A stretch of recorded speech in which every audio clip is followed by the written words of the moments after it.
ভিডিওটি দেখার আগে সবার কাছে ছোট্ট একটি রিকোয়েস্ট করতে চাই, প্লিজ প্লিজ প্লিজ যারা ভিডিওটি দেখবেন সবাই একটা করে সাবস্ক্রাইব করে দিবেন। আপনাদের ভালোবাসা পেলে এমন ভিডিও আরও উপহার দিব। ভিডিওগুলো বানাতে অনেক কষ্ট হয়, আমি জানি। ভিডিওটি অনেক মানুষই দেখবেন, প্লিজ একটা করে সাবস্ক্রাইব করে দিবেন। সবাইকে পুরো গল্পটি দেখার জন্য অনুরোধ রইল। আর যারা আমাকে ভালোবাসে তারা একটা করে লাইক করে দেখিয়ে দিবেন। Love you all. তো চলুন আজকের ভিডিওটি শুরু করা যাক। কি করছেন আপনি? প্লিজ ছেড়ে দিন, আমি খুব ব্যথা পাচ্ছি। তুই বলবি আর আমি তোকে ছেড়ে দেব, এটা তুই ভাবলি কি করে? তুই আমাকে রাগিয়েছিস, এখন তুই বুঝতে পারবি আমি কি জিনিস।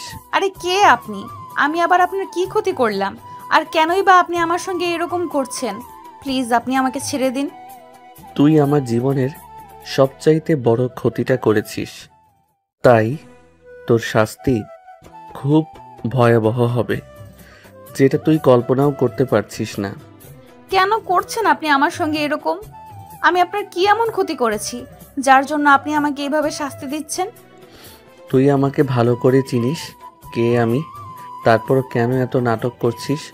তোকে আমি যেটা বলেছিলাম সেটাতে রাজি হয়ে গেলেই তো আজ তোর এই অবস্থা হতো না, কিন্তু তুই আমার কোনো কথাই শুনলি না, তাই তোর অবস্থা খুবই ভয়াবহ হবে। এই কথা বলে হা হা করে হাসতে হাসতে নীল প্রিয়াঙ্কার সামনে এসে দাঁড়ালো। প্রিয়াঙ্কা নীলকে দেখে একদম চমকে গেল। সে তখন ভয়ার্ত দৃষ্টি নিয়ে নীলের দিকে তাকিয়ে বলতে লাগলো, আরে স্যার, আপনি এখানে? আপনি কেন আমার সঙ্গে এরকম করছেন? আর আমি আপনার কি ক্ষতি করেছি? কেন তুই আমার কি ক্ষতি করেছিস সেটা বুঝতে পারছিস না? তোর জন্য আমার কতটা সময় নষ্ট হয়েছে সেটা তুই জানিস। তোর পেছনে আমি কতদিন ধরে ঘুরঘুর করে ঘুরছি, তুমি নিজেকে ঐশ্বরিয়া রায় মনে করেছিস নাকি? স্যার আসলে ব্যাপারটা সেরকম কিছুই না। আপনি খুব ভালো করে জানেন আমি কেমন ফ্যামিলি থেকে উঠে আসা। আমার মা বাবা কেউ বেঁচে নেই, ছোট্ট একটা বোন আছে। তার পড়াশোনার দুজনের থাকা খাওয়ার সমস্ত খরচ আমাকেই বহন করতে হয়। তাই পড়াশোনা এবং চাকরি করার পর আমার আর অন্যদিকে সময় দেওয়ার মতো সময় হয়ে ওঠে না। এই চুপ কর, তুই তোর এসব ন্যাকামো মার্কা কথাবার্তা আমার আর ভালো লাগছে না। তোকে না আমি বলেছি তুই আমার প্রস্তাবে রাজি হয়ে যা, তাহলে তোর জীবন আমি রঙিন করে দেব। তোর আর তোর বোনের খরচের জন্য টাকা পয়সা যা লাগবে সব কিছুই আমি দেব। তোকে চাকরি করতে হবে না, তুই শুধু আমাকে খুশি রাখবি। কথাগুলো এভাবেই বলছিল নীল। আর নীল এর কথাগুলো শুনে প্রিয়াঙ্কা কান্না করছিল, কারণ নীলের বাস্তবটা মেনে নেওয়া তার পক্ষে কোনোভাবেই সম্ভব নয়। কারণ তার একটা ছোট বোন আছে, সে এই মুহূর্তে ইন্টার সেকেন্ড ইয়ারে পড়াশোনা করছে। এই মুহূর্তে যদি প্রিয়াঙ্কা তার বোনকে ফেলে রেখে বিয়ে করে নেয়, তাহলে তার বোনকে দেখাশোনা করবে কে? আর তার দায়িত্বই বা কে নেবে? তখন প্রিয়াঙ্কা নীলকে বলতে থাকে, দেখুন স্যার, আপনাকে তো আমি সব কিছুই বললাম, তারপরেও কেন আপনি আমার পেছনে এইভাবে পড়ে আছেন? হ্যাঁ, আমি তো বলছি আমি ঐশ্বরিয়া রায় নই, তাহলে আমার পেছনে পড়ে থাকার কি আছে? কারণ আমি তোর মায়ায় আটকে গেছি। আমি চারপাশে যেদিকেই তাকাই শুধু তোকেই দেখতে পাই। তুই আমার রাতের ঘুম কেড়ে নিয়েছিস। আমি কোনো কাজ করতে পারি না, শুধু তোর কথা মনে পড়ে।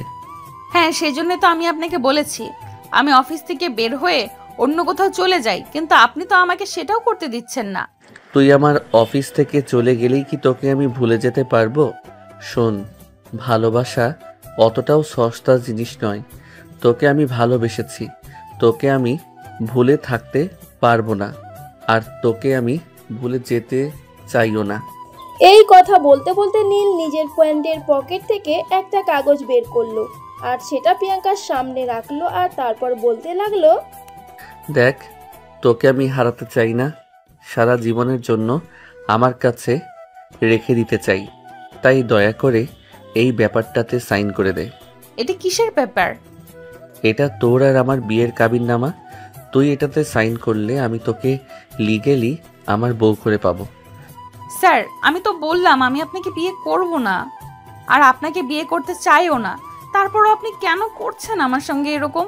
তখনই নীল নিজের প্যান্টের পকেট থেকে নিজের মোবাইল ফোনটা বের করে আর একটা ভিডিও ফুটেজ প্রিয়াঙ্কার সামনে তুলে ধরে।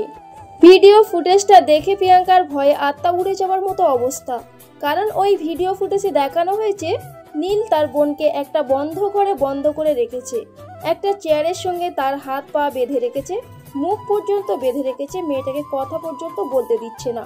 প্রিয়াঙ্কা প্রচন্ড পরিমাণ ভয় পেয়ে বলতে থাকে, আরে স্যার, আপনি কেন করছেন এরকম? আপনি জানেন আমি আমার বোনটাকে নিজের জীবনের চাইতেও অনেক বেশি ভালোবাসি। জানি বলেই তো সুযোগের সব ব্যবহার করছি। আমি খুব ভালো করেই জানি তুই তোর বোনের কষ্ট সহ্য করতে পারবি না, আর বোনের কষ্ট সহ্য করতে না পেরে তুই এই কাবিননামায় সাইন করে দিবি। প্লিজ স্যার, আপনি আমার সঙ্গে এরকমটা করবেন না। আপনি আমার বোনটাকে ছেড়ে দিন। আপনি আমাকে যা করতে বলবেন আমি তাই করব। এই তো লাইনে আইসিস, তাড়াতাড়ি এই কাবিননামায় সাইন করে দে। এই বলে নীল একটা কলম আর কাবিননামা কাগজটা প্রিয়াঙ্কার দিকে এগিয়ে দিল। প্রিয়াঙ্কা কাগজটা হাতে নিয়ে বসে বসে কান্না করছে। সে কি করবে কিছুই ভেবে পাচ্ছে না, কারণ এই মুহূর্তে যদি কাবিননামায় সই না করে তাহলে নীল তার বোনের কোনো ক্ষতি করে ফেলতে পারে, কিন্তু সে বেঁচে থাকতে তার বোনের কোনো ক্ষতি হয়ে যাবে এটা সে কোনোভাবেই মেনে নিতে পারবে না। অপরদিকে নীলকেও সে কোনোভাবেই বিয়ে করতে চায় না, আর পেছনে অবশ্য অনেক রকম কারণ রয়েছে যেগুলো আপনারা গল্পের মধ্যে জেনে নিতে পারবেন সব। ভিউয়ার্স, চলুন দেখে নেওয়া যাক এখন কি হয়। প্রিয়াঙ্কা কাবিননামা কাগজটা হাতে নিয়ে কান্না করছে। তখনই নীল আবারও প্রিয়াঙ্কাকে ধমক দিয়ে বলে ওঠে, কি হলো ডার্লিং, তুমি এভাবে কান্না করছো কেন? তোমাকে না বললাম তুমি কাবিননামা কাগজটা একটা সাইন করে দাও, তাহলেই তুমি মুক্তি হয়ে যাবে। আচ্ছা ঠিক আছে, আমি এই কাবিননামা কাগজটাতে সাইন করে দেব, কিন্তু আমাকে আমার বোনকে মুক্ত করে দিন। তুমি খুব ভালো করেই জানো আমি কখনো আমার কথার নড়চড় করি না। আমি যখন তোমাকে বলেছি তুমি এই কাবিননামার কাগজে সাইন করে দিলে তোমার বোনকে মুক্ত করে দিব, তাহলে তোমার চিন্তার কোনো কারণ নেই। কিন্তু আমি এই মুহূর্তে কাউকে বিশ্বাস করতে পারছি না। আপনি আগে আমার বোনকে আমার সামনে এনে দিন, দেওয়ার পর আমি এই কাগজে সাইন করব। প্রিয়াঙ্কার এরকম কথার পেঁচাপেচি শুনে নীল কিছুটা রেগে গিয়ে ধমক দিয়ে প্রিয়াঙ্কাকে বলতে থাকে, এই মেয়ে, তোমাকে না বললাম এটাতে সাইন করে দিতে, তারপর আমি তোমার বোনকে এখানে এনে দেব, কিন্তু তুমি তো দেখছি আমার কোনো কথাই শুনছো না। নাকি তুমি চাও আমি তোমার বোনের কোনো একটা ক্ষতি করে ফেলি? না, একদমই নয়। আপনি আমার বোনের কোনো ক্ষতি করবেন না। আপনি যা বলবেন আমি তাই করব। গুড, তাহলে আগে সাইনটা করে দাও। প্রিয়াঙ্কা তখন আর কোনো উপরন্ত না পেয়ে কাবিননামায় কাগজটাই সাইন করে দিল, আর তারপর আবারও সে বলতে লাগলো, আমি আমার কথা রেখেছি, এবার আপনি আপনার কথা রাখুন। আপনি আমার বোনকে আমার কাছে এনে দিন। তখনই নীল তার অ্যাসিস্ট্যান্টকে ডাক দিয়ে বলল পাশের রুম থেকে প্রিয়াঙ্কার ছোট বোন দিশাকে নিয়ে আসতে। কিছুক্ষণ পরেই একটা লোক দিশাকে সেখানে নিয়ে আসলো। প্রিয়াঙ্কা দিশাকে দেখেই দৌড়ে গিয়ে জড়িয়ে ধরল আর বলতে লাগলো, বোন আমার, তোকে ওরা অনেক কষ্ট দিয়েছে তাই না? আমার জন্য তোকে এত কষ্ট পোহাতে হলো। প্লিজ তুই আমাকে ক্ষমা করে দিস। কথাটা বলা শেষ করার আগেই নীল পেছন থেকে প্রিয়াঙ্কার হাত ধরে বলতে লাগলো, সারা জীবন পড়ে রয়েছে, দুই বোনে সারা জীবন গল্প করতে পারবে, কিন্তু এখন আমাকে এখানে অপেক্ষা না করিয়ে আমার সঙ্গে চলো। আপনার সঙ্গে যাব মানে? আমি আপনার সঙ্গে কোথায় যাব? নীল তখন বলতে থাকে, একটু আগেই তো কাবিননামায় সাইন করলে, এখন তুমি আমার বিয়ে করা বউ, তার মানে তোমাকে এখন থেকে আমার বাড়িতে থাকতে হবে। নীলের এই কথাটা শুনে প্রিয়াঙ্কা বাস্তবে ফিরে আসলো, কারণ সে এতক্ষণ কল্পনায় নিমগ্ন ছিল। তার বোনকে নিয়ে বাড়িতে যাবে এই চিন্তাই করছিল, কিন্তু নীল তাকে সেটা করতে দিল না। নীল প্রিয়াঙ্কার হাত ধরে টানতে টানতে ওই পরিত্যক্ত বাড়ি থেকে বের হয়ে আসলো। পিছন পিছন প্রিয়াঙ্কার ছোট বোন দিশা কান্না করতে করতে আসছিল আর বলছিল, আপু, ও আপু, তুমি আমাকে ফেলে কোথায় চলে যাচ্ছ? প্রিয়াঙ্কা তখন তার বোনের কথার জবাব দিতে চাইলে নীল তাকে কোনো জবাব দিতে দিল না। নীল প্রিয়াঙ্কার মুখ চেপে ধরে দিশাকে বলতে লাগলো, তোমার বোন আমার সঙ্গে রোম্যান্স করতে যাচ্ছে শালিকা, তুমি বাড়িতে চলে যাও। আর হ্যাঁ, চিন্তার কোনো কারণ নেই, আমি কালকের মধ্যেই লোক পাঠিয়ে তোমাকে আমার বাড়িতে নিয়ে যাব, তারপর দুজনে একসঙ্গে ভালো থাকতে পারবে। এই বলে নীল আর কাউকে কোনো কথা বলার সুযোগ না দিয়েই প্রিয়াঙ্কাকে নিয়ে কালো রঙের একটা গাড়িতে উঠে গেল। আর সঙ্গে সঙ্গেই ড্রাইভার গাড়ি স্টার্ট করে দিল। প্রিয়াঙ্কা কান্না করছে তো করছেই। এটা দেখে নীল বিরক্ত হয়ে বলতে লাগলো, এই দেখো, এখন কিন্তু আমার খুব বিরক্ত লাগছে। তুমি এভাবে কান্না করছো কেন? তোমাকে কি আমি দু চোখে ফেলে দিচ্ছি নাকি? আপনি আমার সঙ্গে কেন এরকম করলেন? আমি আপনার কি ক্ষতি করেছিলাম? প্লিজ এসব কথা আর বলো না, কারণ আমি তোমায় ভালোবাসি। ভালোবেসে তোমাকে আমি আমার মনের রানী বানিয়ে রাখতে চাই। তাই তো তোমাকে পাওয়ার জন্য এত বাহানা করলাম। এদিকে প্রিয়াঙ্কা কান্না করছে তো করছে। সে তার বোনকে ছাড়া এক মুহূর্ত থাকতে পারে না। এখন কিভাবে থাকবে এইসব চিন্তা করছে আর তার চোখ দিয়ে অনবরত পানি ঝরছে। তবে ভিউয়ার্স, কি হলো আপনারা বিষয়টা বুঝতে পারলেন না তো? চলুন বিষয়টা আপনাদের একটু খোলামেলা করেই বলি। তার জন্য আপনাদেরকে একটু ফ্ল্যাশব্যাক থেকে ঘুরে আসতে হবে। আজ থেকে 6 মাস আগের ঘটনা। প্রিয়াঙ্কার মা মারা গিয়েছে সেই ছোটবেলায়। তারপর থেকে তার বাবা তাদের দুই বোনের দেখাশোনা করত। প্রিয়াঙ্কা আর দিশা আপন দুই বোন। প্রিয়াঙ্কা এবছর অনার্স কমপ্লিট করেছে আর দিশা এবছর ইন্টার দ্বিতীয় বর্ষে পড়াশোনা করছে। হঠাৎ করে একটা গাড়ি অ্যাক্সিডেন্টে তার বাবা মারা গেল আর তাদের পরিবারে শোকের ছায়া নেমে এলো। দুই বোনের ছোট্ট একটা পরিবার, সেখানে দেখাশোনা করার মতো কেউ নেই, না তো আছে তাদের দায়িত্ব নেওয়ার মতো কেউ। প্রিয়াঙ্কার বাবা মা দুজনই ভালোবেসে বিয়ে করেছিল, তাই তাদের দাদার বাড়ি এবং নানার বাড়ির কারোর সঙ্গে তাদের সেরকম কোনো যোগাযোগ বা সম্পর্ক ছিল না। এমন অবস্থায় দুই বোন ভীষণ চিন্তিত হয়ে পড়ে এবং কি করবে চিন্তা ভাবনা করতে থাকে। তখনই প্রিয়াঙ্কা তার বোনকে সান্ত্বনা দিয়ে বলতে থাকে, দেখ বোন, তুই কোনো চিন্তা করিস না। আমি যতদিন বেঁচে আছি তোর কোনো চিন্তা নেই। আমি দেখছি কি করা যায়। আমি নিশ্চিত কিছু একটা ব্যবস্থা করে নিতে পারবো। কিন্তু আপু, তুমি তো একটা মেয়ে মানুষ, তুমি কি বা করতে পারবে? তাছাড়া এই শহরের চাকরি পাওয়াটাও অত সহজ কাজ নয়। তোকে না বললাম তোর চিন্তার কোনো কারণ নেই?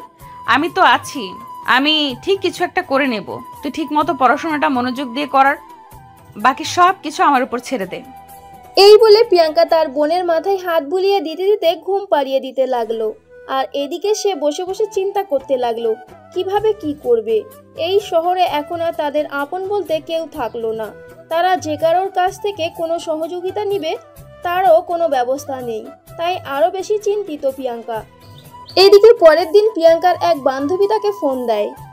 দোস্ত, কি অবস্থা, কেমন আছিস? এই তো রে ভাই, আছি কোনো রকম, না মরে বেঁচে থাকা যেটাকে বলে। দেখ, যেটা হওয়ার সেটা তো হয়ে গেছে। আল্লাহ উত্তম ফয়সালাকারী, তিনি যেটা ভালো মনে করেছেন সেটাই করেছেন। তাই ওনার সিদ্ধান্তের উপর অসন্তুষ্ট হয়ে কোনো লাভ নেই। না, আমি আল্লাহর উপর অসন্তুষ্ট নই। তবে তুই তো জানিস বাবা ছিলেন আমাদের ফ্যামিলিতে একমাত্র উপার্জন সক্ষম ব্যক্তি। এখন আমি আমার বোনকে নিয়ে কিভাবে থাকবো বল? হ্যাঁ, সেটা আমি বুঝতে পেরেছি। যাই হোক, তুই কোনো চিন্তা করিস না, আমি দেখি কিছু করা যায় কিনা। আসলে আমার বাবার বন্ধুর একটা আইডি কোম্পানি আছে, ওখানে কথা বলে দেখব।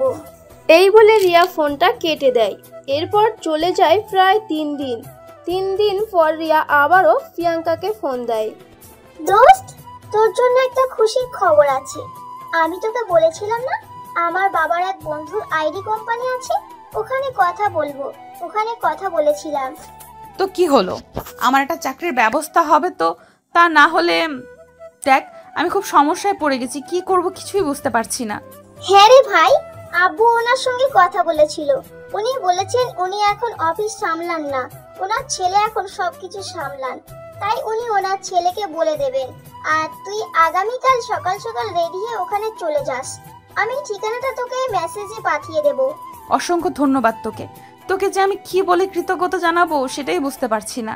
কৃতজ্ঞতা জানানোর কিছুই নেই, তুই আমার বন্ধু। আমি যদি তোর বন্ধু হয়ে তোর জন্য এইটুকুই করতে না পারি, তাহলে আমি তোর কেমন বন্ধু হলাম? এরপর তারা দুই বান্ধবী মিলে আরো বেশ কিছুক্ষণ কথা বলে ফোন রেখে দিল। আর এদিকে পরের দিন সকালবেলা ঘুম থেকে উঠে প্রিয়াঙ্কা ইন্টারভিউ দিতে যাওয়ার জন্য তৈরি হয়ে নিল। তার বোন ঘুম থেকে উঠেছে সকাল 8:30টার দিকে। প্রিয়াঙ্কাকে এভাবে রেডি হয়ে বের হচ্ছে, এটা দেখে তার ছোট বোন তাকে জিজ্ঞেস করে, কি ব্যাপার আপু, সকাল সকাল রেডি হয়ে কোথাও যাচ্ছ নাকি? হ্যাঁ, আসলে তুই তো জানিস আমার বান্ধবী রিয়ার ব্যাপারে। ও ও একটা কোম্পানিতে আমার চাকরির জন্য কথা বলেছে। ওরা বলেছে ওখানে গিয়ে ইন্টারভিউ দিতে, তাই যাচ্ছি। ও আচ্ছা, ঠিক আছে আপু, তাহলে ভালোভাবে যাস আর পৌঁছে ফোন। প্রিয়াঙ্কা তখন আচ্ছা ঠিক আছে এই কথা বলে বাসা থেকে বের হয়ে চলে গেল। ওয়েটিং রুমে প্রায় 1 ঘন্টা ধরে বসে আছে, কিন্তু এখনো কোনো খবর পেল না।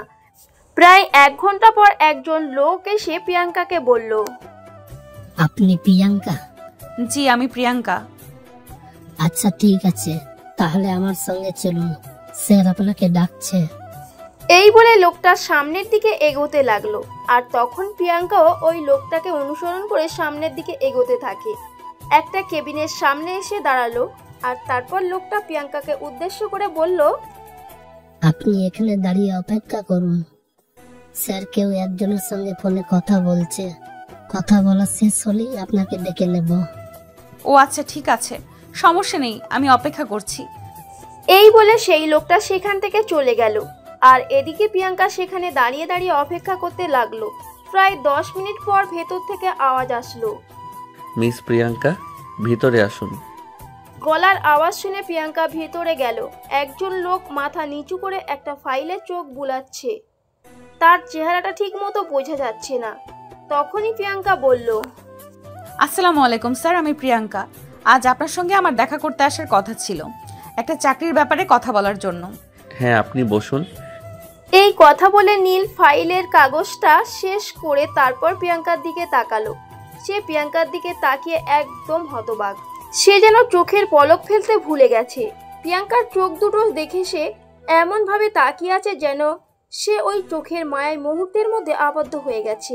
প্রায় 5 মিনিট সময় কেটে গেল। নীল অপলক দৃষ্টিতে প্রিয়াঙ্কার দিকে তাকিয়ে আছে। তখন প্রিয়াঙ্কা কিছুটা ইতস্তত বোধ করে একটু নড়ে চড়ে বসলো আর বলতে লাগলো, আসলে আমি আপনার সঙ্গে আমার চাকরির ব্যাপারে কথা বলতে এসেছিলাম।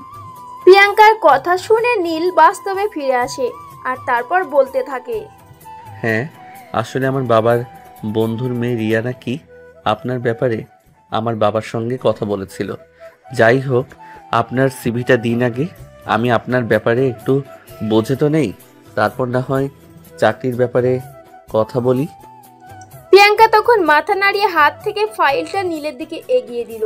নীল ফাইলটা হাতে নিয়ে বেশ কিছুক্ষণ কাগজগুলো এপিট ওপিট নাড়াচাড়া করে দেখলো আর তারপর বলতে লাগলো, পড়াশোনায় তো আপনি খুবই ভালো ছিলেন, তাহলে এভাবে আমাদের মতো ছোট্ট একটা কোম্পানিতে চাকরি নেওয়ার কারণটা কি জানতে পারি? স্যার আসলে আমি মিথ্যা বলবো না, আমার বাবা মারা গিয়েছে, এই মুহূর্তে আমাদের মাথার উপর ছায়া দেওয়ার কেউ নেই, তাই ছোট বোন এবং নিজের দায়িত্ব নেওয়ার জন্য আমাকে চাকরি নেওয়ার চেষ্টা করতে হচ্ছে। ও আচ্ছা, এই ব্যাপার, বুঝতে পেরেছি। ঠিক আছে, আমি সব কিছুই দেখলাম। আমি আপনাকে আমার ম্যানেজিং ডিপার্টমেন্টের জন্য রাখতে চাই। আপনি কি কাজটা করবেন? হ্যাঁ স্যার, অবশ্যই, কারণ এই মুহূর্তে একটা চাকরি আমার খুব প্রয়োজন। আমি যে কোনো চাকরি হলেই করতাম, কারণ এই মুহূর্তে 2 বোনের দায়িত্ব নেওয়ার জন্য আমাকে কিছু একটা করতেই হবে। আচ্ছা ঠিক আছে, আপনি আপনার ফোন নাম্বারটা আমাকে দিয়ে যান, আমি রাতে বাবার সঙ্গে কথা বলে তারপর আপনাকে জানিয়ে দেব। প্রিয়াঙ্কা তখন আর কোনো কথা না বলে নিজের মোবাইল নম্বরটা একটা কাগজে লিখে সেটা নীলের হাতে তুলে দিয়ে সেখান থেকে চলে আসলো বাসায়। আসতেই তার ছোট বোন তাকে বলতে লাগলো, কি হলো আপু, তোর চাকরির ব্যবস্থা হলো নাকি হয়নি? এখনো তো কনফার্ম হয়ে কিছুই বলতে পারছি না। ওই লোকটার সঙ্গে তো কথা বলে আসলাম।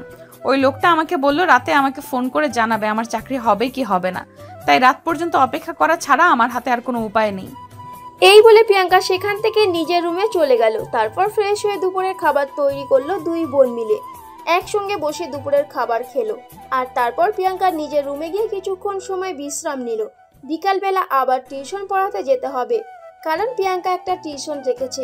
চাকরিটা যদি না হয় তাহলে কিছুটা একটা করতেই হবে, সেই জন্য টিউশন পড়ানো শেষ করে প্রিয়াঙ্কা সন্ধ্যার আগেই বাসায় ফিরে আসে। আর তারপর 2 বোনের জন্য রাতের খাবার তৈরি করে। ততক্ষণে প্রিয়াঙ্কার ছোট বোন দিশা নিজের পড়া কমপ্লিট করে। তারপর 2 বোন মিলে রাতের খাবার খেয়ে ঘুমিয়ে পড়ে। রাত তখন আনুমানিক 12টা বাজে। প্রিয়াঙ্কা তখন ঘুমাচ্ছিল। হঠাৎ করেই মোবাইলে ছোট্ট একটা মেসেজ আসলো। প্রিয়াঙ্কা ভেবেছে হয়তো সিম অফিস থেকে মেসেজটা এসেছে, তাই সে মেসেজটা সেন্ড না করেই শুয়ে রইল। একটু পর আবারও একটা মেসেজ আসলো, তাই প্রিয়াঙ্কা মোবাইলটা হাতে নিল আর তখনই দেখতে পেল একটা আননোন নাম্বার থেকে মেসেজ এসেছে। আপনি কি মিস প্রিয়াঙ্কা বলছেন? আপনার সঙ্গে একটু কথা বলতে চাই। এটা দেখে প্রিয়াঙ্কা মেসেজে রিপ্লাই করলো, হ্যাঁ আমি প্রিয়াঙ্কা বলছি, কিন্তু আপনি কে? আপনাকে তো চিনতে পারলাম না, আর আমার সঙ্গেই বা কি কথা বলতে চান? মেসেজটা পাঠানোর সঙ্গে সঙ্গেই নীল কল করলো আর তারপর বলতে লাগলো, আপনি তো দেখছি খুব বড় মনের মানুষ। আজ সকালে তো আপনি আমার অফিসে আপনার মোবাইল নাম্বারটা দিয়ে আসলেন, আর এখন বলছেন আমি কে আর কেন আপনাকে ফোন করেছি। ও আসলে আপনি? আমি চিনতে পারিনি, সরি তার জন্য। It's okay. আপনাকে একটা গুড নিউজ দেওয়ার আছে। আমি আপনার ব্যাপারে বাবার সঙ্গে কথা বলেছিলাম। বাবা বলল আপনাকে চাকরিটা দিয়ে দিতে। সত্যি বলছেন আপনি? আপনার সঙ্গে কি আমার মজা করার সম্পর্ক নাকি যে আমি আপনার সঙ্গে মজা করব? না স্যার, ব্যাপারটা আসলে সেরকম নয়। না স্যার, ব্যাপারটা আসলে সেরকম নয়। দেখুন, আমার জন্য একটা চাকরি পাওয়া মানে আকাশের চাঁদ হাতে পাওয়ার সমান, তাই আমি একটু বেশি খুশি হয়ে গেছিলাম। এত খুশি হওয়ার কিছুই নেই। আমার অফিসে চাকরি করাটা কিন্তু অতটা সহজ কাজও নয় যতটা আপনি মনে করছেন। বাই দ্য ওয়ে, আপনি কাল থেকে ডিউটিতে জয়েন করেন, তাহলেই বাদ বাকি সব কিছু বুঝে যেতে পারবেন। আমাকে কি কাল থেকে ডিউটিতে জয়েন করতে হবে? যদি চাকরি করার ইচ্ছে থাকে তো। এই বলে নীল ফোনটা কেটে দিল। আর এদিকে প্রিয়াঙ্কা মনের খুশি যেন আর ধরে রাখতে পারছে না। ওই রাত 12টার সময় সে রুম থেকে বের হয়ে তার ছোট বোনের রুমের দরজায় নক করে। এত রাতে তার ছোট বোন তাকে দেখতে পেয়ে অনেকটাই ভয় পায়। সে আতঙ্কিত কণ্ঠে তার বোনকে জিজ্ঞেস করে, কি ব্যাপার আপু, কিছু হয়েছে নাকি? এত রাতে তুমি কখনোই আমাকে ঘুম থেকে ডেকে তোলো না। এত খুশির খবর আছে? জানিস আমার চাকরিটা হয়ে গেছে। সত্যি বলছো আপু? হ্যাঁ, আমি একদমই সত্যি কথা বলছি। এই বলে সে তার বোনকে আনন্দে জড়িয়ে ধরে। আর তারপর দুই বোন মিলে বেশ কিছুক্ষণ এটা নিয়ে আনন্দ উল্লাস করে। নিজেদের রুমে শুয়ে ঘুমিয়ে পড়ে। পরের দিন সকালবেলা ঘুম থেকে উঠে তাড়াহুড়ো করে রেডি হয়ে নিল প্রিয়াঙ্কা। আজ তার অফিসের প্রথম দিন বলে কথা, তাই একটু তাড়াতাড়ি করে যেতে হবে। প্রিয়াঙ্কা তার বোনের খাবার গুছিয়ে রেখে নিজে খাবার খেয়ে নিল আর তারপর বাসা থেকে বের হয়ে চলে গেল। তার বাসা থেকে অফিসের দূরত্ব ছিল প্রায় 1 ঘন্টার মতো, তাই তাকে বাসের জন্য অপেক্ষা করতে হচ্ছিল বাস স্ট্যান্ডে, কিন্তু বাস আসছিল না। প্রায় 15 মিনিট ধরে দাঁড়িয়ে আছে প্রিয়াঙ্কা, কিন্তু বাস আসার কোনো নামগন্ধই নেই। তাই প্রিয়াঙ্কা মনে মনে বলতে থাকে, হায় আল্লাহ, এটা কি হতে চলেছে আমার সঙ্গে?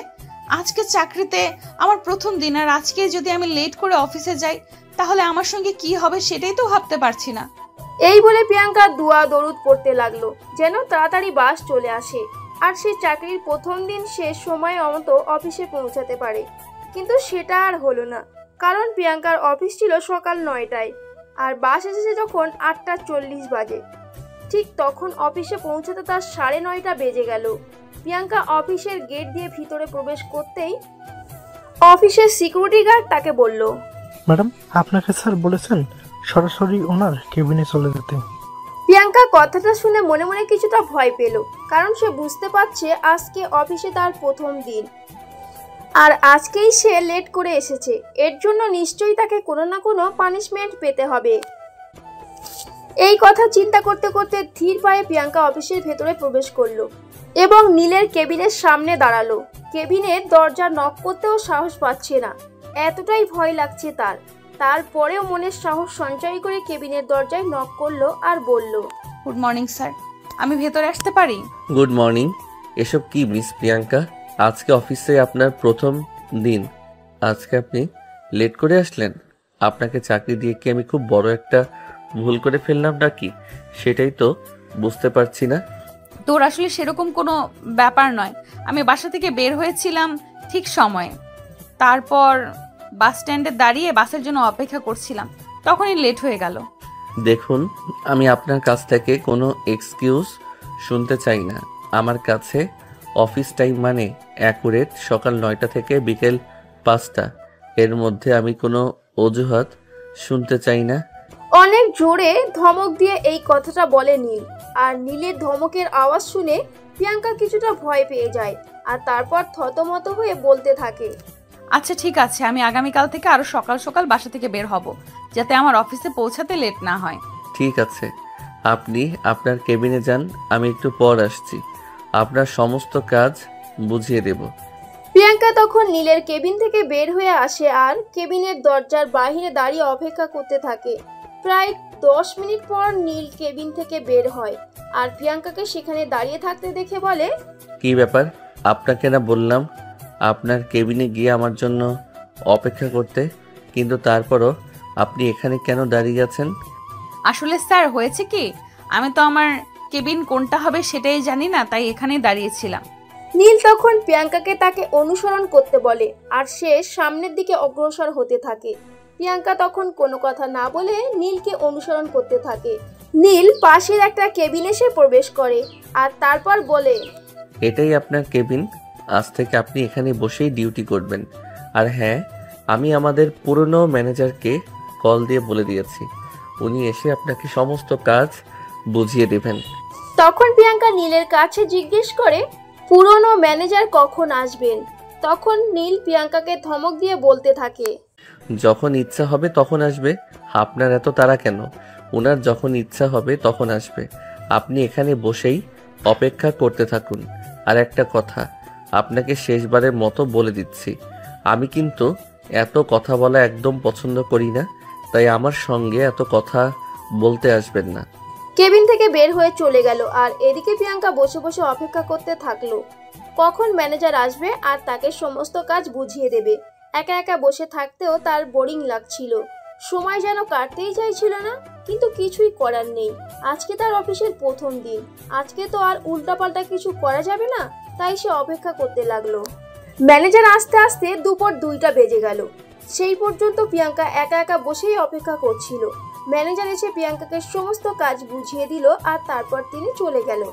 প্রিয়াঙ্কা নিজের মতো করে কাজ করতে লাগলো। বিকাল 3টার দিকে নীল প্রিয়াঙ্কার সঙ্গে দেখা করতে আসলো আর বলল, কি ব্যাপার মিষ্টি আঙ্কেল, নতুন আর প্রথম দিন আপনার কেমন কাটছে? এই তো আলহামদুলিল্লাহ ভালোই, তবে যেহেতু আমার পূর্ব কোনো চাকরির অভিজ্ঞতা নেই তাই একটু বুঝে নিতে সময় লাগছে। হ্যাঁ, সেটা তো অবশ্যই, নতুন একটা কাজ বুঝতে গেলে তো সময় লাগবেই। যাই হোক, আপনি কি লাঞ্চ করেছেন? তখন প্রিয়াঙ্কা বলতে থাকে, সে আজকে যেহেতু অফিসের প্রথম দিন তাই বাসা থেকে আসার সময় খাবার নিয়ে আসেনি আর তার হাতে সেরকম কোনো টাকাও নেই যে সে খাবার কিনে খাবে। এই কথা শুনে নীল কিছুটা রেগে গেল আর প্রিয়াঙ্কাকে বলতে লাগলো, আরে সেটা আপনি আমাকে বলবেন তো, আমি আপনার খাবারের ব্যবস্থা করে দিতাম। না স্যার, সেরকম কিছুই করতে হবে না, আমার এমনিতে মাঝে মধ্যে একবেলা না খেয়ে থাকার অভ্যাস আছে। আজকের দিনটাই তো, কিচ্ছু হবে না, আগামীকাল থেকে আমি খাবার নিয়ে আসবো। এই বলে প্রিয়াঙ্কা কাজ করতে থাকে আর এদিকে নীল তখন কেবিন থেকে বের হয়ে গেল। কিছুক্ষণ পর হাতে একটা পার্সেল নিয়ে আবারও প্রিয়াঙ্কার কেবিনে প্রবেশ করলো। প্রিয়াঙ্কা নীলকে দেখে উঠে দাঁড়ালো আর তারপর জিজ্ঞেস করলো, স্যার কোনো প্রবলেম হয়েছে নাকি? তখন নীল বলতে থাকে, কোনো প্রবলেম হতে যাবে কেন? আর প্রবলেম হলে কি বস তার এমপ্লয়ের কেবিনে আসতে পারবে, নয়তো কি আসতে পারবে না?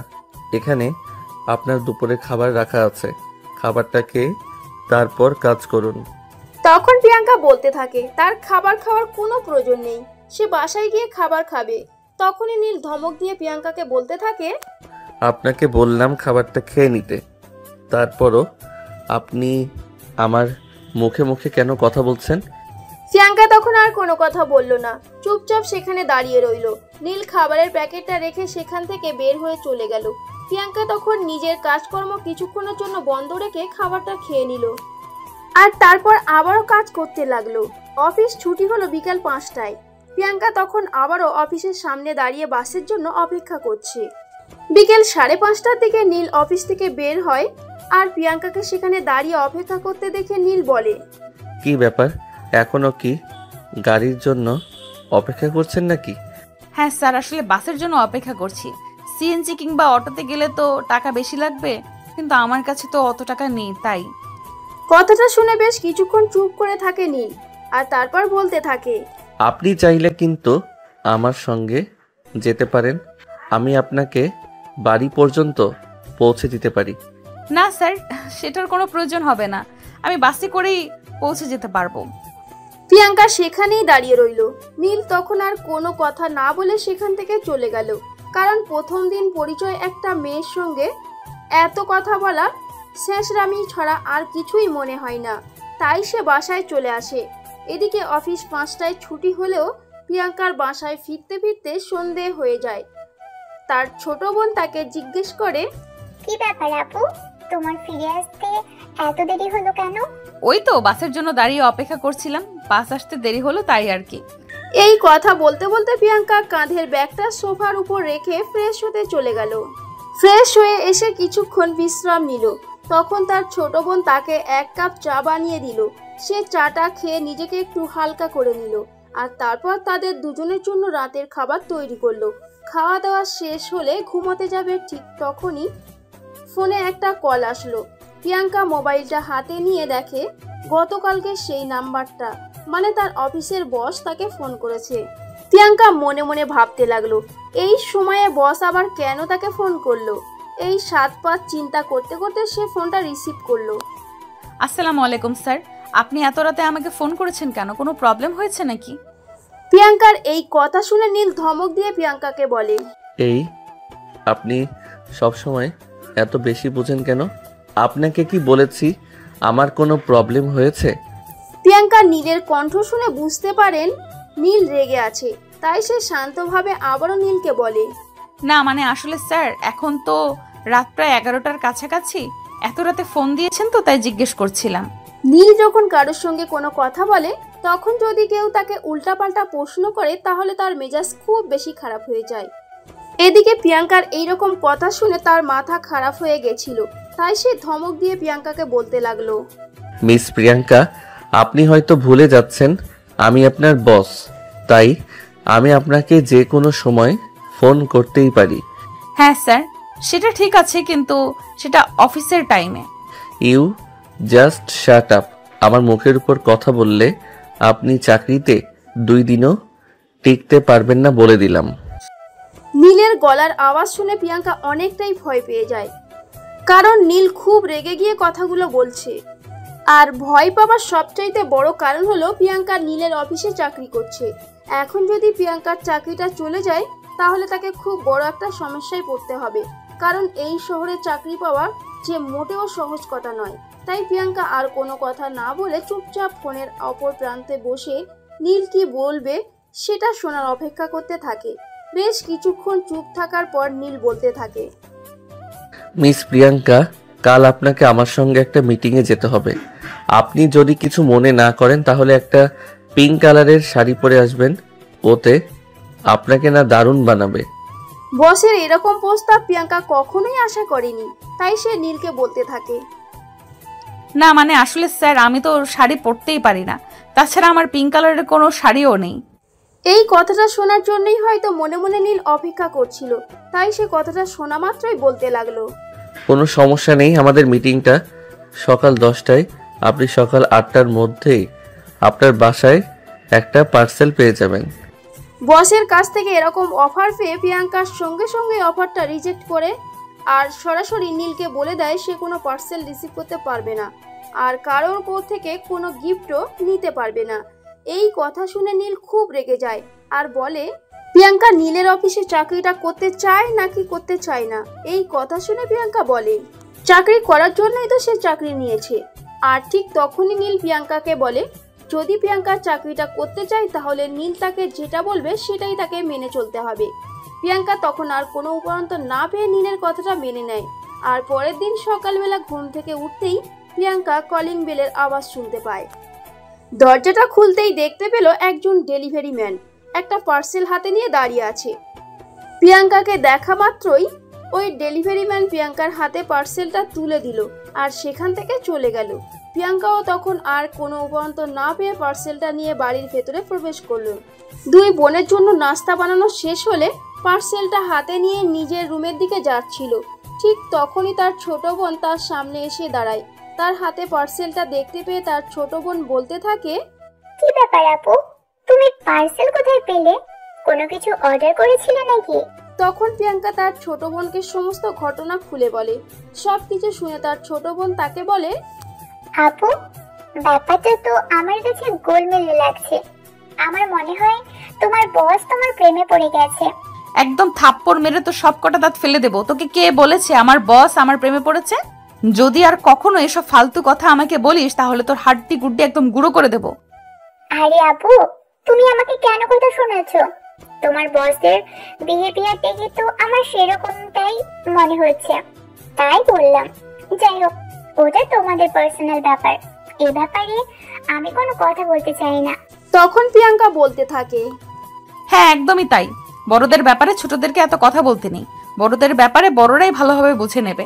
এই কথা বলে প্রিয়াঙ্কা পার্সেলটা হাতে নিয়ে নিজের রুমে চলে গেল। আর প্যাকেটটা খুলতেই দেখতে পেল ওখানে অনেক সুন্দর একটা পিঙ্ক কালারের শাড়ি। আর শাড়িটা দেখে বেশি মনে হচ্ছে কম হলেও 10-15 হাজার টাকা তো হবেই। সেই সঙ্গে প্যাকেটটার ভিতরে ম্যাচিং করা বেশ কিছু জুয়েলারি।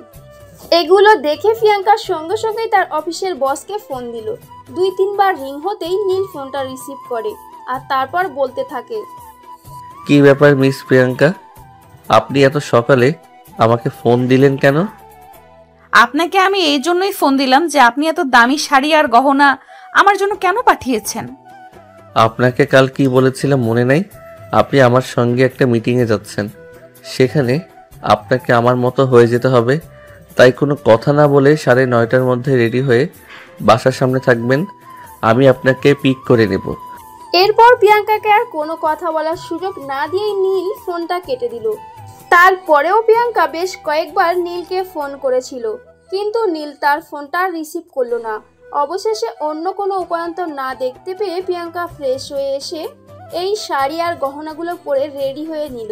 টেবিলে নাস্তা করতে এসেছে, তখনই প্রিয়াঙ্কার ছোট বোন দিশা প্রিয়াঙ্কাকে দেখে বলতে লাগলো, আপু, এগুলো তো অনেক দামি জিনিস, তবে তোকে অনেক মানিয়েছে। শোন না, মিটিং থেকে এসে এই জিনিসগুলো আমাকে দিয়ে দিস।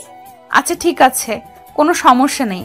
এগুলো যখন তোর পছন্দ হয়েছে তখন তুই নিয়ে নিস। এই কথা বলে দুই বোন একসঙ্গে বসে নাস্তা করে নিল। আর তারপর প্রিয়াঙ্কা বাসার সামনে দাঁড়িয়ে অপেক্ষা করতে লাগলো নীলের জন্য। কারণ কোথায় মিটিং করতে যেতে হবে এই কথাটা প্রিয়াঙ্কা জানে না, তাই এই মুহূর্তে তাকে এখানে অপেক্ষা করা ছাড়া আর কিছুই করার নেই। 9:30 বাজতে না বাজতেই নীল প্রিয়াঙ্কার বাড়ির সামনে এসে গাড়ি দাঁড় করালো। গাড়ি দাঁড় করাতেই নীল গাড়ির জানলার কাচ নামিয়ে প্রিয়াঙ্কাকে বলতে লাগলো, চলে আসুন, তাড়াতাড়ি টাইম হয়ে গেছে। প্রিয়াঙ্কা তখন আর এক মুহূর্ত দেরি না করে গাড়িতে উঠে বসলো। আর প্রিয়াঙ্কা গাড়িতে উঠে বসার সঙ্গে সঙ্গেই নীল গাড়ি স্টার্ট দিল। আর নীল গাড়ি চালাতে লাগলো। গাড়িটা এনে দাঁড় করালো বিশাল একটা রিসর্টের সামনে। এটা দেখে প্রিয়াঙ্কা নীলকে প্রশ্ন করলো, কি ব্যাপার স্যার, আপনি রিসোর্টের সামনে এসে গাড়ি দাঁড় করালেন কেন? নেমে আসুন, তারপর বলছি। এই কথা বলে নীল গাড়ি থেকে নেমে পড়লো। প্রিয়াঙ্কা তখন আর কোনো উপরন্ত না পেয়ে নীলের পিছন পিছন গাড়ি থেকে নামলো। প্রিয়াঙ্কাকে নিয়ে রিসর্টের ভিতরে প্রবেশ করলো। রিসর্ট সুন্দর করে সাজানো গুছানো, দেখে মনে হয় কেউ কোনো প্রোগ্রামের জন্য বুকিং করেছে। কিন্তু অন্য কেউ যদি এটা বুকিং করে থাকে তাহলে নীল প্রিয়াঙ্কাকে নিয়ে এখানে কেন আসলো? এরকমই হাজারটা প্রশ্ন ঘুরপাক খাচ্ছে প্রিয়াঙ্কার মনের মধ্যে। হঠাৎ করেই রিসেপশনের ম্যানেজার ওখানে চলে আসলো আর নীলকে দেখেই বলতে লাগলো, আসসালামু আলাইকুম স্যার, দেখুন তো সাজানোটা আপনার পছন্দ হয়েছে কি না। হ্যাঁ, আমার খুব পছন্দ হয়েছে। এখন আপনাদের ম্যাডামের পছন্দ হলেই হয়। নীলের এমন কথা শুনে প্রিয়াঙ্কা কিছুটা থতমত খেয়ে গেল। কারণ প্রিয়াঙ্কা যতদূর বসের ব্যাপারে শুনেছে বা জেনেছে, সে এখনো বিয়ে করেনি। তাহলে ম্যাডাম বলতে নীল কাকে বোঝাতে চেয়েছে? তখনই পাশে থাকা ম্যানেজারটি প্রিয়াঙ্কার দিকে একটু আর চোখে তাকালো আর তারপর বলতে লাগলো, স্যার, ম্যাডামেরও মনে হয় বেশ ভালোই পছন্দ হবে।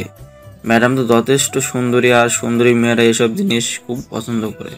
ম্যানেজারের কথাই প্রিয়াঙ্কা ঠনক নড়ল আর সে তখনই বলতে লাগলো, আরে এসব আপনি কি বলছেন? আমি ওনার ম্যাডাম হতে যাব কেন? আমি ওনার অফিসে চাকরি করি, সাধারণ একজন এমপ্লয়ি।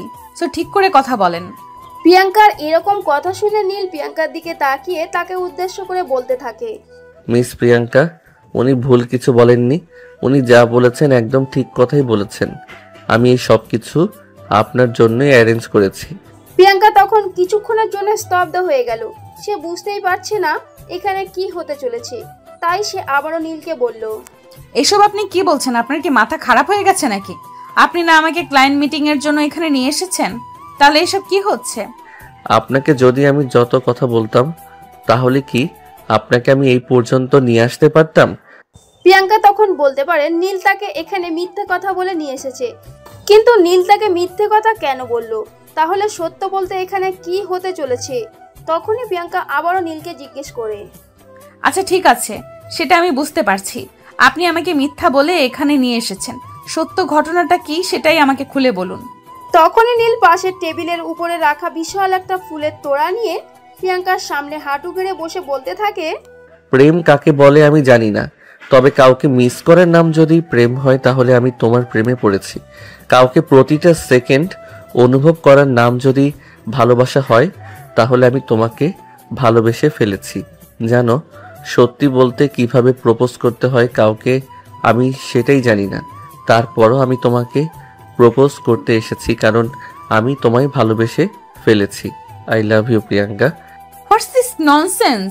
এসব আপনি কি বলছেন? আপনার কি মাথা খারাপ হয়ে গেছে নাকি যে পাগলের মতো প্রলেপ করছেন? আরে আমার মাথা খারাপ হতে যাবে কেন? আমার মাথা সম্পূর্ণ ঠিক আছে। আমার মাথায় কোনো সমস্যা হয়নি। আমি সত্যি বলছি, তোমায় ভালোবেসে ফেলেছি। নীল তখনও ফুলের তোড়াটা প্রিয়াঙ্কার দিকে তাক করে ধরে আছে, কিন্তু প্রিয়াঙ্কা সেটা আর নিল না। সেখান থেকে হনহন করে বেরিয়ে আসলো আর একটা রিক্সা ডেকে বাসায় চলে আসলো। নীল বেশ কয়েকবার পিছন থেকে প্রিয়াঙ্কাকে ডাক দেয়, কিন্তু প্রিয়াঙ্কা নীলকে উপেক্ষা করে চলে আসে। নীল তখন আর কি করবে, রিসর্টের বিল মিটিয়ে দিয়ে সেখান থেকে চলে আসলো। প্রিয়াঙ্কা বাসায় এসে চুপচাপ নিজের রুমে বসে আছে। তখনই তার ছোট বোন দিশা তার রুমে আসে আর বলে, কি ব্যাপার আপু, কি হয়েছে? তোমাকে এরকম দেখাচ্ছে কেন? কিন্তু প্রিয়াঙ্কা তখন তার কোনো কথার উত্তর দেয় না, চুপচাপ বসে থাকে। দিশা বুঝতে পারে হয়তো তার বোন কোনো কারণে চিন্তিত আছে, তাই সে আর কোনো প্রশ্ন করলো না, চুপচাপ সেখান থেকে চলে গেল। এদিকে দেখতে দেখতে সন্ধ্যা হয়ে আসলো। প্রিয়াঙ্কার মোবাইলটা বারবার বেজেই চলেছিল। নীল তাকে বারবার ফোন দিচ্ছে। এটা দেখে দিশা প্রিয়াঙ্কাকে বলে, কি হলো আপু? কেউ একজন তোমাকে সেই কখন থেকে ফোন দিচ্ছে, কিন্তু তুমি ফোন তুলছো না কেন? কি হয়েছে বলো তো শুনি। কিছু হয়নি, তুই এখান থেকে চলে যা, আমাকে একটু একা থাকতে দে। দিশা তখন আর কোনো কথা না বলে সেখান থেকে বের হয়ে চলে গেল। দিশা চলে যেতেই প্রিয়াঙ্কা উঠে গিয়ে রুমের দরজাটা লাগিয়ে দিল আর তারপরেই ফোনটা রিসিভ করলো। রিসিভ করতে অপর প্রান্ত থেকে শুনতে পেল, কি ব্যাপার প্রিয়াঙ্কা, সেই কখন থেকে তোমাকে ফোন দিচ্ছি কিন্তু তুমি আমার ফোন তুলছো না কেন? কি সমস্যা, কি হয়েছে তোমার, বলো তো শুনি। আমার কিছুই হয়নি, কিন্তু আপনি যে প্রস্তাবটা আমাকে দিয়েছেন সেটা মেনে নেওয়া আমার পক্ষে কোনোভাবেই সম্ভব নয়। কিন্তু কেন? কিসের কমতি আছে আমার যার কারণে তুমি আমাকে নিজের যোগ্য বলে মনে করছো না? আপনার সব কিছুই আছে আর আপনি সব দিক থেকে যোগ্য, কিন্তু সেটা আমার জন্য নয়, কারণ আমি আপনার যোগ্য নই। তাই আমি সবচাইতে বেশি খুশি হব আপনি যদি এই সময় সব কিছুই ভুলে যান আর নেক্সট টাইম কখনোই আমাকে বিরক্ত না করেন। এই বলে প্রিয়াঙ্কা ফোনটা কেটে দিল। এরপর থেকে নীল একদম কোমর বেঁধে লাগে প্রিয়াঙ্কার পিছনে, যেন সে প্রিয়াঙ্কাকে রাজি করিয়েই ছাড়বে। প্রতিদিনই প্রিয়াঙ্কার সঙ্গে কথা বলতেও তাকে বিভিন্নভাবে ইমপ্রেস করার চেষ্টা করত, কিন্তু প্রিয়াঙ্কার মন সে সব কিছুতেই গলতো না। বারবারেই মতো সে নীলকে অ্যাভয়েড করে চলে যেত। তাই নীল চিন্তা করতে থাকে কিছু একটা করতেই হবে, কারণ সে প্রিয়াঙ্কাকে অনেক বেশি ভালোবেসে ফেলেছে। প্রিয়াঙ্কাকে ছাড়া তার বেঁচে থাকা একেবারেই অসম্ভব। তাই সে চিন্তা করতে থাকে কিভাবে প্রিয়াঙ্কাকে এই প্রস্তাবে রাজি করানো যায়। বিভিন্ন উপায় খুঁজছিল, কিন্তু বরাবরের মতোই তার মনে হয় প্রিয়াঙ্কা কোনোভাবেই রাজি হবে না। তাই সে সিদ্ধান্ত নেয় প্রিয়াঙ্কার ছোট বোনকে কিডন্যাপ করবে এবং সেটাকে হাতিয়ার করেই প্রিয়াঙ্কাকে তার প্রস্তাবে রাজি করাবে। কারণ এই একটাই আছে তার সারা পৃথিবীতে প্রিয়াঙ্কার দুর্বল জায়গা, এটা ছাড়া অন্য কোনো উপায় খোলা নেই। আর তার পরিকল্পনা অনুযায়ী সে প্রিয়াঙ্কার ছোট বোনকে কিডন্যাপ করে। আর তারপর কি হলো সেটা তো আপনারা দেখতেই পেলেন। তো ভিউয়ার্স, চলুন দেখি এরপর কি হয়। নীল প্রিয়াঙ্কাকে নিয়ে সোজা গাড়িতে উঠে আর গাড়ি থেকে ড্রাইভারকে নামিয়ে দিয়ে বলে দিশাকে তার বাড়ির পর্যন্ত পৌঁছে দিয়ে আসতে। এদিকে ড্রাইভার দিশার কাছে চলে আসে, দিশাকে বাড়িতে পৌঁছে দেয়। এদিকে নীল প্রিয়াঙ্কাকে নিয়ে তার বাড়িতে চলে আসে। বাড়িতে আগে থেকেই সবকিছু বলে রাখা হয়েছিল। তাই নীলের আম্মু তখন নতুন বউকে বরণ করার জন্য যত কিছুর প্রয়োজন হয় সব কিছুর ব্যবস্থা করে রেখেছিল। সব কিছু দেখে প্রিয়াঙ্কা বুঝতে পারে আসলে এটা তাদের ফ্যামিলি প্ল্যান অনুযায়ী হয়েছে। নীলের আম্মু প্রিয়াঙ্কাকে বরণ করে ঘরে তুলে নিলেন। প্রিয়াঙ্কা একটা রুমের মধ্যে একা একা বসে আছে। তার আর কোনো কিছুই ভালো লাগছে না। সে যেন এখান থেকে ছুটে পালাতে পারলেই বাঁচে। তখনই নীলের আম্মু ওই রুমে আসলো আর প্রিয়াঙ্কাকে বলতে লাগলো, বৌমা প্লিজ তুমি মন খারাপ করো না। আমার ছেলেটা একটুও রাগী, কিন্তু তোমায় সে খুব বেশি ভালোবাসে। তুমি যেদিন থেকে ওর অফিসে এসেছো সেদিন থেকে ওর মুখে তোমার কথা ছাড়া আর কিছুই শুনি। সে যদি আমাকে ভালোবাসে তাহলে আমার সঙ্গে এসব কিছু করতো না। আপনার ছেলেকে বলুন আমাকে ছেড়ে দিতে, আমি বাসায় যাব। এই কথাটা তুমি ভুল করেও বলো না। আমার ছেলে যদি জানতে পারে তুমি এমন কিছু বলেছো তাহলে কি করবে তার কোনো ঠিক ঠিকানা নেই। কারণ সে তোমাকে নিজের জীবনের চাইতেও বেশি ভালোবাসে। তোমাকে সে কোনোভাবেই নিজের জীবন থেকে চলে যেতে দেবে না। এই কথা বলে নীলের আম্মু একটা নতুন বেনারসি আর বেশ কিছু জুয়েলারি প্রিয়াঙ্কার হাতে তুলে দিয়ে বলল, এই নাও, এখানে তোমার জন্য এগুলো পরে তৈরি হয়ে নাও। রাতে আমরা সবাই তোমাদের বিয়ের উপলক্ষে ডিনারে যাব। সেখানে বেশ কিছু মেহমানও থাকবে। এই কথা বলে নীলের আম্মু সেখান থেকে চলে গেল। প্রিয়াঙ্কা কিছু বুঝতে পারছে না তখন তার কি করা উচিত। এদিকে তার এই সব কিছু করে সংসার ইচ্ছা করছে না, তাই সে সবকিছু ফেলে রেখে চুপচাপ সেখানেই বসে থাকে। তখনই নীল রুমের ভিতর প্রবেশ করে। প্রিয়াঙ্কাকে এভাবে বসে থাকতে দেখে নীল ধমক দিয়ে প্রিয়াঙ্কাকে বলতে থাকে, কি হলো আম্মু, কি বলে গেল তোমাকে? সেটা কি তুমি শুনতে পাওনি নাকি? এখন কি আবার তোমাকে নতুন করে কিছু বলতে হবে নাকি? আমি পারবো না এগুলো পড়তে, আমার ভালো লাগছে না। আমাকে প্লিজ আমার বাসায় যেতে দিন। প্রিয়াঙ্কার এই কথা শুনে নীল অনেক বেশি রেগে গেল আর প্রিয়াঙ্কার চুলের মুঠি ধরে বলতে লাগলো, দেখো অনেক কথা বলেছিস, আর তোর সব কথা আমি সহ্য করেছি। তোর আর কোনো কথা সহ্য করতে পারছি না আমি। তুই যদি এই মুহূর্তে এগুলো পরে তৈরি না হোস তাহলে তোর সঙ্গে আমি এরকম কিছু একটা করব যেটা তুই কল্পনাও করতে পারবি না। এই কথা বলে নীল রাগে ফুসফুস করতে করতে রুম থেকে বের হয়ে চলে গেল। এদিকে প্রিয়াঙ্কা বসে বসে কান্না করছে। তার সঙ্গে কেন এরকম হচ্ছে সে এটাই ভেবে পাচ্ছে না। একে তো তার উপর বট গাছের ছায়ার মতো বাবাটা নেই, এমনি কি পৃথিবীতে তার আত্মীয় স্বজন বলতেও সেরকম কেউ নেই। আছে এক দূর সম্পর্কের মামা, সেখানেও যাওয়ার কোনো জো নেই। প্রায় আধ ঘন্টার মতো সময় কেটে গেল। তখনই আবারও নীলের আম্মু প্রিয়াঙ্কা রুমে আসে আর দেখতে পায় প্রিয়াঙ্কা বসে বসে কান্না করছে। নীলের আম্মু তখন প্রিয়াঙ্কার কাছে তার কান্নার কারণ জানতে চায়। প্রিয়াঙ্কা তখন বলতে থাকে, বিষয়টা এরকম হয়ে যাচ্ছে না, আগুন দিয়ে আবার আপনারা এই পানি ঢালতে আসছেন।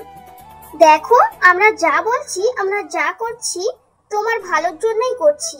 তা না হলে তুমি তো আমার ছেলেকে বুঝতেই পারছো সে তোমার কি করবে। তাই কথা না বাড়িয়ে তৈরি হয়ে নাও। এই কথা বলে প্রিয়াঙ্কার শাশুড়ি মা নিজেই প্রিয়াঙ্কাকে শাড়ি চুড়ি পরিয়ে তৈরি করিয়ে দিলেন আর তারপর বললেন, নীল রুমে আসলে ওর সঙ্গে আর কোনো ঝামেলা করবে না, চুপচাপ চলে আসবে। আমরা নিচে সবাই অপেক্ষা করছি। এই কথা বলে নীলের আম্মু সেখান থেকে চলে গেল। প্রিয়াঙ্কা চুপচাপ বসেই রইল। বেশ কিছুক্ষণ পর নীল আবারও রুমে আসলো। প্রিয়াঙ্কাকে রেডি দেখে সে নিজেও রেডি হয়ে নিল আর তারপর প্রিয়াঙ্কাকে বলল, সন্ধ্যা হয়ে গেছে, চলো। এ কথা শুনে নীল প্রিয়াঙ্কার হাত ধরে তাকে নিয়ে বাইরে চলে আসলো। প্রিয়াঙ্কাও তখন আর কোনো কথা বলল না, কারণ সে বুঝতে পারছে এখন আর কোনো কথা বললেও কোনো কাজ হবে না। প্রিয়াঙ্কা আর নীল এক গাড়িতে বসেছে আর তার ফ্যামিলি মেম্বাররা অন্য গাড়িতে করে পিছনে আসছে। হোটেলে পৌঁছেই প্রিয়াঙ্কা তো একদম অবাক। হোটেলে পৌঁছেই প্রিয়াঙ্কা দেখতে পেল তার ছোট বোন দিশা অনেকক্ষণ আগে থেকেই সেখানে অপেক্ষা করছে তাদের জন্য। প্রিয়াঙ্কা তার ছোট বোন দিশাকে সেখানে দেখতে পেয়ে দৌড়ে গিয়ে তার ছোট বোনকে জড়িয়ে ধরে আর কান্না করতে করতে বলতে লাগলো, দিশা, ওরা তোর সঙ্গে উল্টোপাল্টা কিছু করেনি তো? না আপু, একদমই নয়। আমি যেরকমটা ভেবে ভয় পেয়েছিলাম আমার সঙ্গে সেরকম কিছুই হয়নি। বরঞ্চ ওরা তো আরো অনেক ভালো মানুষ। আমার সঙ্গে সবাই অনেক ভালো আচরণ করলো। আর দোলা ভাই তো জাস্ট ইমাজিন, দেখো সে আমাকে একটা ডায়মন্ড নেকলেস গিফট করেছে আর সেই সঙ্গে আরো কত কিছু।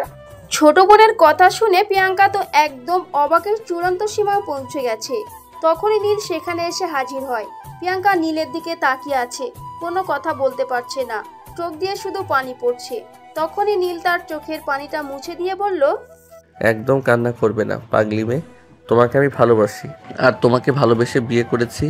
তোমার আর তোমার বোনের দায়িত্ব তো আমাকে নিতেই হবে, কারণ আমি ছাড়া তো তোমাদের দায়িত্ব নেওয়ার মতো কেউ নেই। এই কথা বলে নীল তখনই প্রিয়াঙ্কাকে নিজের বুকের সঙ্গে মিশিয়ে নিল।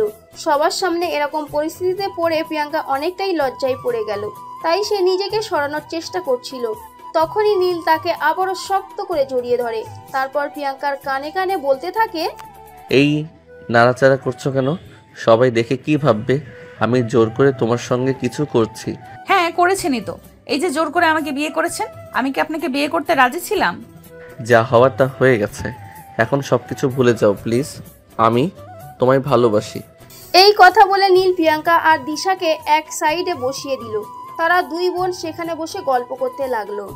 আর এদিকে দেখতে দেখতে নীলের ফ্যামিলির সবাই সহ সমস্ত গেস্টরাও আসতে শুরু করলো। দেখতে দেখতে রাত 8টা বেজে গেল। তখনই নীল সবাইকে উদ্দেশ্য করে মাইক্রোফোনে বলতে লাগলো, অ্যাটেনশন প্লিজ, আমি আপনাদেরকে কিছু বলতে চাই। আপনারা হয়তো এটা জানেন যে এখানে আমি শুধুমাত্র ডিনারের আয়োজন করেছি, কিন্তু সেটা ভুল। তারপর নীল বলতে থাকে, কারণ আমি আপনাদেরকে সমস্ত কথাটা বলিনি। এখানে ডিনারের আয়োজন করা হয়েছে ঠিক, সেই সঙ্গে আমি আপনাদেরকে ছোট্ট একটা সারপ্রাইজ দিতে চাই। আপনারা আমাদের আত্মীয় স্বজন যারা আছেন সবাই অনেক দিন ধরেই অপেক্ষা করছেন আমি যেন বিয়ে করে আমার ঘরে দুষ্টু মিষ্টি একটা রাঙা বউ নিয়ে আসি। আর আজ আমি আপনাদের জন্য সেই জিনিসটাই নিয়ে এসেছি। কথাটা শুনেই উপস্থিত সবাই খুশিতে হাততালি দিতে লাগলো। আর তখনই নীল প্রিয়াঙ্কাকে স্টেজে ডেকে নিল আর সবাইকে উদ্দেশ্য করে আবারও বলতে লাগলো, এই হলো আপনাদের প্রত্যাশিত সেই মানুষটা, যাকে অনেক কষ্টের পর আমি নিজের করে নিয়েছি। এই মানুষটির পিছনে আমি কতদিন সময় ব্যয় করেছি তার কোনো ঠিক নেই। এই মানুষটার পিছনে আমি পাগলের মতো ঘুরে বেরিয়েছি, কিন্তু এই মানুষটা আমাকে 1 পয়সার মূল্য দেয়নি। ইনফ্যাক্ট সে আমাকে বিয়েই করতে চায়নি, তাই আমি বাধ্য হয়েছি এই মানুষটাকে জোর করে বিয়ে করতে। এবার আপনারাই বলেন, এটা আমি ঠিক করেছি নাকি ভুল করেছি? তখনই পাশে থেকে সবাই বলতে থাকে, হ্যাঁ হ্যাঁ এটা একদম ঠিক।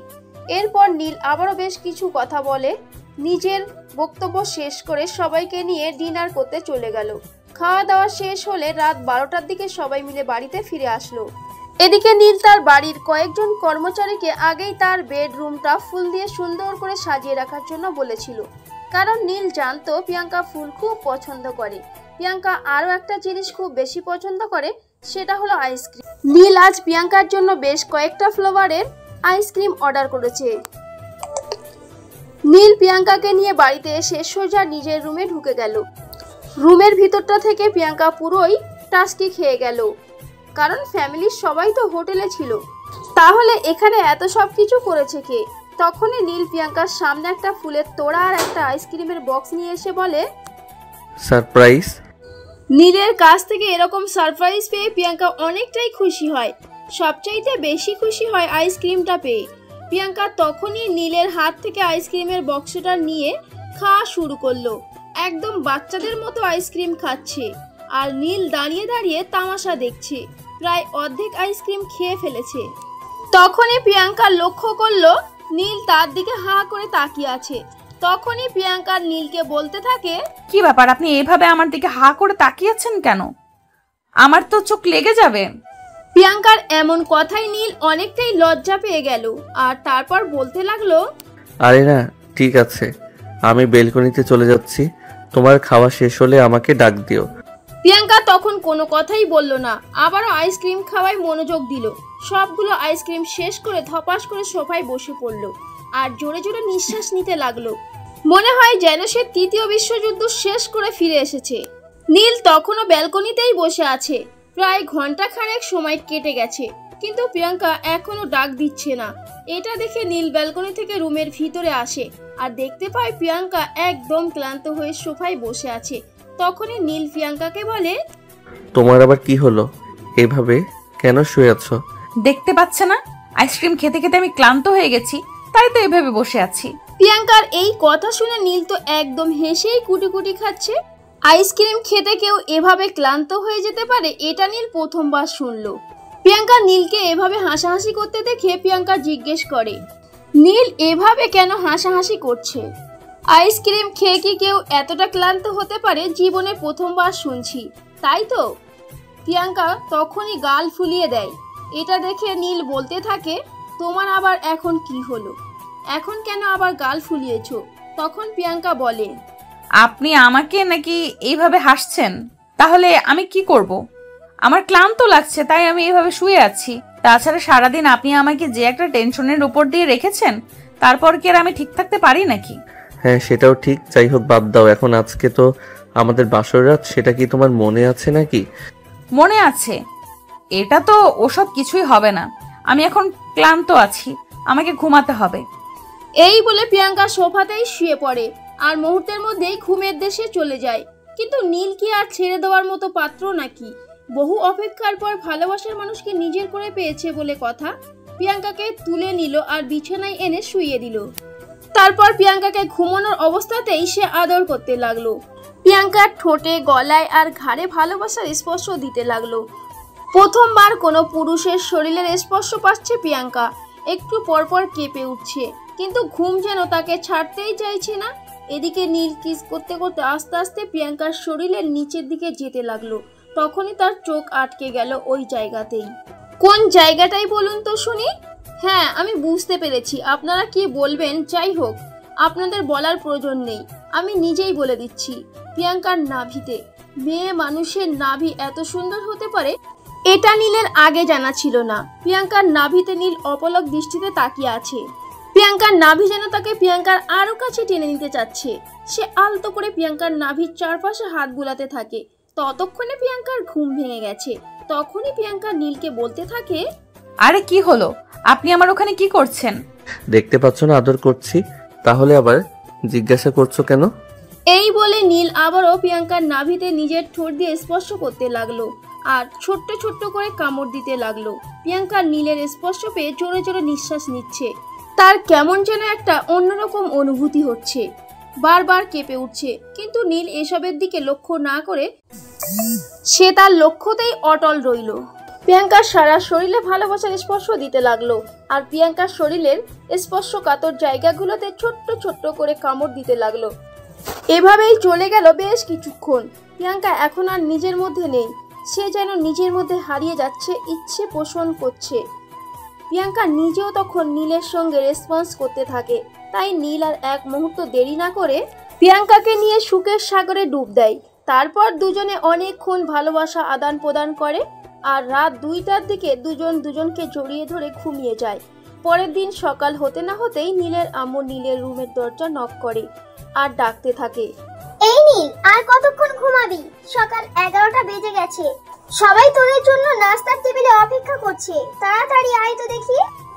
শাশুড়ি মায়ের গলার আওয়াজ শুনে প্রিয়াঙ্কা নীলকে ছেড়ে দিয়ে বিছানায় উঠে বসলো। কিন্তু ওই মুহূর্তে এসে একটা বড় লজ্জায় পড়ে গেল, কারণ তার শরীরে একটা সুতো পর্যন্ত ছিল না। তারপর বিছানাতে খোঁজাখুঁজি করলো, কিন্তু কিছুই পেল না। এদিকে নীল তখনই ঘুম থেকে উঠে যায় আর প্রিয়াঙ্কাকে ওই অবস্থায় দেখে বলতে থাকে, তোমাকে তো এখন আরো বেশি হট লাগছে, মন চাইছে আর একটু আদর করি। চুপ করুন তো। আপনি তো আসলেই বড্ড বেশি বেয়াদব। আমার কাপড় চোপড় কোথায়? তাড়াতাড়ি ওগুলো দিন। শাশুড়ি মা নাস্তা করার জন্য ডাকছে, ফ্রেশ হয়ে নিচে যেতে হবে। দেবো না তোমায়, আর একটু আদর করব। এই বলে নীল প্রিয়াঙ্কাকে টান দিয়ে নিজের বুকের সঙ্গে মিশিয়ে নিল আর তার দুই ঠোঁটের নিচে দুই ঠোঁট ডুবিয়ে দিল। কিন্তু প্রিয়াঙ্কা তখন না দিয়ে তাকে ধাক্কা মেরে বিছানা থেকে ফেলে দিল আর সে নিজেও বিছানা থেকে উঠে ওয়াশরুমে চলে গেল। ওয়াশরুমে ঢোকার পরেই ঘটলো আরেক বিপত্তি, কারণ প্রিয়াঙ্কা কাপড় চোপড় নিয়ে ওয়াশরুমে যায়নি। তাই সে ফ্রেশ হয়ে বারবার নীলকে ডাকতে থাকে তার কাপড় চোপড় দিয়ে যাওয়ার জন্য। অবশেষে নীল কাপড় চোপড় নিয়ে গেল ঠিকই, কিন্তু প্রিয়াঙ্কা যেই না ওয়াশরুমের দরজা খুললো, তখনই নীল প্রিয়াঙ্কার সঙ্গে ওয়াশরুমের ভিতরে ঢুকে গেল। নীলকে ওয়াশরুমের ভিতরে ঢুকতে দেখে প্রিয়াঙ্কা বলতে লাগলো, আরে এটা আপনি কি করছেন? আপনি কেন ওয়াশরুমের ভেতরে চলে এসেছেন? তোমার সঙ্গে রোমান্স করতে। এই বলে নীল ঝর্ণাটা ছেড়ে দিয়ে প্রিয়াঙ্কাকে টান দিয়ে নিজের কাছে টেনে নিল আর প্রিয়াঙ্কার ঠোঁটে নিজের 2 ঠোঁট ডুবিয়ে দিল। প্রিয়াঙ্কা নিজেকে ছাড়ানোর চেষ্টা করছিল, কিন্তু ততক্ষণে নীল প্রিয়াঙ্কার হাত দুটো দেয়ালের সঙ্গে চেপে ধরে ইচ্ছে মতো চুম খেতে থাকে। প্রিয়াঙ্কার তখনও শরীরে কোনো পোশাক ছিল না। প্রিয়াঙ্কার পুরো শরীরটাই যেন নীলকে তার দিকে আকর্ষণ করছিল। প্রিয়াঙ্কাকে এমন অবস্থায় দেখতে পেয়ে নীল যেন একদম পাগল হয়ে যাওয়ার মতো অবস্থা। সে যেন কোনোভাবেই নিজেকে আর ধরে রাখতে পারছিল না, তাই সে প্রিয়াঙ্কার বুকের মধ্যে নিজের মুখ ডুবিয়ে দেয়। প্রিয়াঙ্কা তখন আর সহ্য করতে পারছিল না, তাই সে নীলকে একটু দূরে সরানোর চেষ্টা করে, কারণ ওইদিকে শাশুড়ি মা নাস্তার জন্য ডাকছে। কিন্তু নীল কোনো বাধাই মানল না। তার ভিতরে যেন প্রিয়াঙ্কাকে কাছে পাওয়ার নেশা জেগে বসেছে। তাই সে প্রিয়াঙ্কাকে আবারও আদর করতে শুরু করলো আর ভালোবাসার মহাসমুদ্রে ডুবে গেল। প্রায় ঘন্টাখানেক পর নিজেদের মনস্কামনা পূর্ণ করে। প্রিয়াঙ্কা আর নীল ওয়াশরুম থেকে বের হলেও তারপরে জামা কাপড় পরে রেডি হয়ে সকালের নাস্তার জন্য চলে গেল। ততক্ষণে অলরেডি দুপুর 12টা বেজে গেছে। সবাই তখনও তাদের দুজনের জন্য অপেক্ষা করছিল।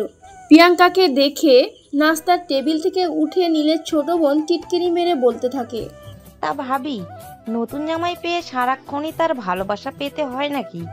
রোজের কথায় প্রিয়াঙ্কা অনেকটাই লজ্জা পেয়ে গেল। তখনই পাশ থেকে নীল সেটা বুঝতে পেরে তার ছোট বোনকে ধমক দিয়ে বলল, চুপ করবি তুই তো দেখছি ইদানিং বড্ড বেশি বেয়াদব হয়ে গেছিস, কোনো কথাই শুনিস না, আর বড়দের সঙ্গে কিভাবে কথা বলতে হয় সেটাও ভুলে গেছিস। আমি আবার ভুল কি বললাম? যেটা সত্যি সেটাই বললাম। দুপুর 12টা বাজে, এখনো নাস্তার টেবিলে নাস্তা নিয়ে বসে তোমাদের জন্য অপেক্ষা করতে হচ্ছে। তোকে বলেছিলাম নাকি আমাদের জন্য নাস্তা টেবিলের রাস্তা নিয়ে বসে বসে অপেক্ষা করতে? তাহলে তুই এখানে বসে আছিস কেন? তুই খাওয়া দাওয়া করে চলে গেলেই তো পারতি।